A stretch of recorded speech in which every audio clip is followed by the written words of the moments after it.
Class 10 का भारतीय one का मैथ है प्रश्नावली 2। मैंने पिछले वीडियो में क्वेश्चन नंबर 41 तक हल कर दिया था। क्वेश्चन नंबर 42 का पहला है, कहता एक ठोस जिसमें 120 सेंटीमीटर ऊंचाई वाला और 60 सेंटीमीटर त्रिज्या वाला एक लंबवृत्तीय शंकु है। ठीक है, कहता एक 60 सेंटीमीटर त्रिज्या वाले अर्धवृत्त भी खड़ा है। ठीक है, कहता है एक पानी से भरे लंबवृत्तीय बेलन में लंबवत उसमें पेंदी तक सटाकर रखा जाता है तो बेलन में बचे पानी का आयतन याद कीजिए। यदि बेलन की त्रिज्या 60 सेंटीमीटर और ऊंचाई 180 सेंटीमीटर हो। ठीक है, चलिए सबसे पहले लिखेंगे सवाल नंबर 42 का पहला है। चलिए तो लिखेंगे सबसे पहले जो कहा एक बेलन, उसके अंदर पहले सबसे पहले एक अर्धगोला है। मान लीजिए कि क्या हुआ आपका अर्धगोला।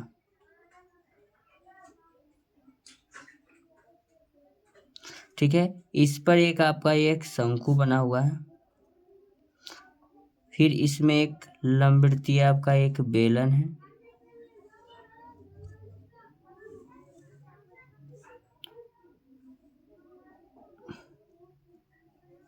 इस बेलन का आपका पेंदी हो जाएगा। उसके बाद बेलन का ये यहाँ से हम मानिए व्यास हुआ।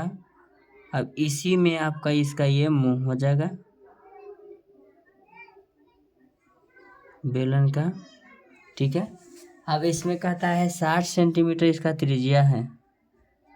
शंकु जिस पे आधार है इसका 60 सेंटीमीटर आपका क्या हो जाएगा त्रिज्या है। तो ये यहाँ तक भी आपका 60 सेंटीमीटर, क्या है कि अर्धगोला के सभी जगह दूरी क्या होता है सेम।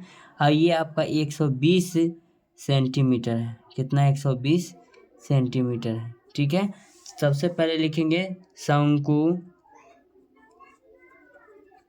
की ऊंचाई बराबर 120 सेंटीमीटर, त्रिज्या हो जाएगा 60 सेंटीमीटर। अर्धगोला का त्रिज्या भी आपका दिया हुआ लिख देते हैं। अर्धगोला के त्रिज्या आर बराबर आपका है 60 सेंटीमीटर। लिखेंगे ठोस का आयतन। ठीक है, ठोस का आयतन जो ठोस है यानी कि एकदम संपूर्ण रूप से उसका आयतन। ये ठोस पार्ट है, पानी जो होगा इसमें और इसमें ही रहेगा, यहाँ तक आपका पानी नहीं रहेगा, इसलिए हम ठोस लिख रहे हैं। ठीक है, ठोस का आयतन बराबर लिखेंगे शंकु का आयतन प्लस अर्धगोला का आयतन।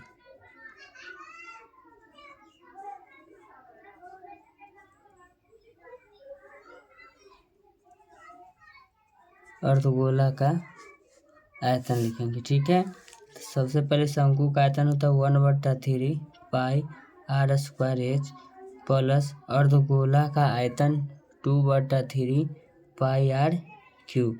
देखिएगा एक स्टेप हम बढ़ा रहे हैं 1/3 पाई आर स्क्वायर एच प्लस इसको 1/3 गुना 2 गुना पाई गुना आर क्यूब हम लिख सकते हैं। इसमें कॉमन लेने में हमको आसानी हो जाएगा। चलिए 1/3 पाई आर स्क्वायर हम कॉमन ले लेते हैं तो देखिएगा इसमें क्या बचेगा एच बचेगा प्लस 1/3 बाहर कॉमन हो जाएगा, पाई बाहर चल जाएगा, आर स्क्वायर में बाहर ले जाते हैं। यहाँ 2 आर स्क्वायर है तो यहाँ 2 में निकल के एगो बचेगा, ये तुम्हारा 2 बचेगा तो 2 गुना कितना हो जाएगा आर बचेगा आपका। ठीक है, तब इसको हम लिखते हैं 1/3 पाई आर स्क्वायर ब्रैकेट के अंदर ऊंचाई आपका दिया हुआ है 120 प्लस 2 गुना त्रिज्या आपका 60 है। फिर लिख देते हैं बराबर पाई के मान 22/7, पाई के मान 22 कितना हो जाएगा आपका 7। फिर लिखते हैं गुना, क्या लिखेंगे गुना लिखेंगे। आर के मान आपका कितना है 60 गुना 60 लिखेंगे और पूरा का बटा है ना हमको देना, तो इसमें आपको बटा में दे देना है कितना 3 है ना, पूरा का बटा में आपका 3 है तो 3 लिख देंगे। 20 दिया आपका कितना हो जाएगा 60 हो जाएगा। ब्रैकेट आपका क्या है ये हो जाएगा 120, फिर आपका लिखेंगे प्लस 60 गुना 120 लिखेंगे। अभी आपका गुना हो के बाद 22 गुना 1200 बटे में आपका हो जाएगा ये 7, ये हो जाएगा आपका 240। फिर पूरा का मल्टीपल करेंगे। चलिए तो पूरा का मल्टीपल कर देते हैं तो इसमें आपका आ जाएगा 6336,000/7।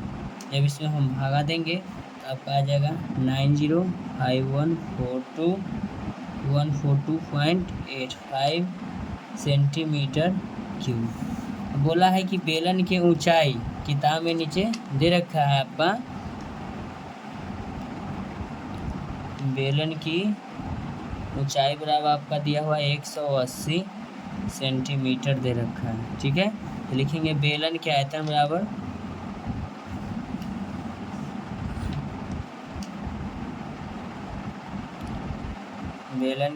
बराबर सूत्र होता है पाई r स्क्वायर h। पाई के मान 22/7, r के मान 60 गुना 60, ऊंचाई 180 हो जाएगा आपका। फिर लिखते हैं इसमें सबको गुना करके आ जाएगा मेरा 14256,000/7। ठीक है इसमें जब 7 से डिवाइडेड करेंगे तो ये आपका हो जाएगा 203657 1.43 सेंटीमीटर आपका क्यूब हो जाएगा। लिखेंगे बेलन में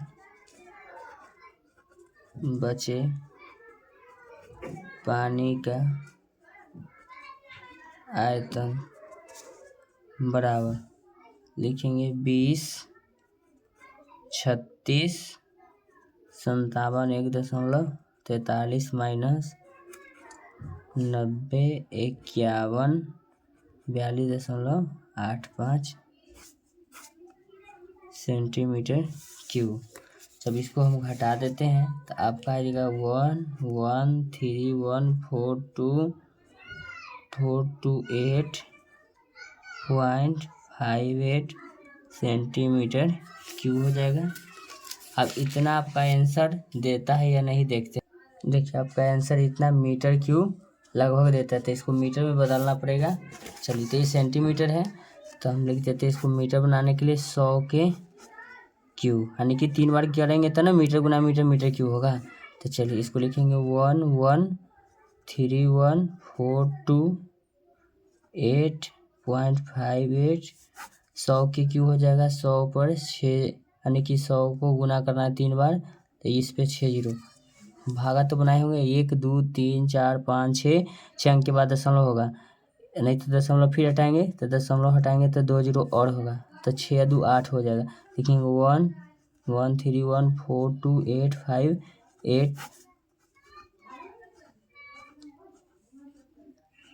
8 अंक के बाद दशमलव होगा 1 2 3 4 5 6 7 8 अंक आ गया। 8 अंक के बाद दशमलव 1.131 इतना ही देता है तो लिख देते हैं मीटर क्यूब लगभग।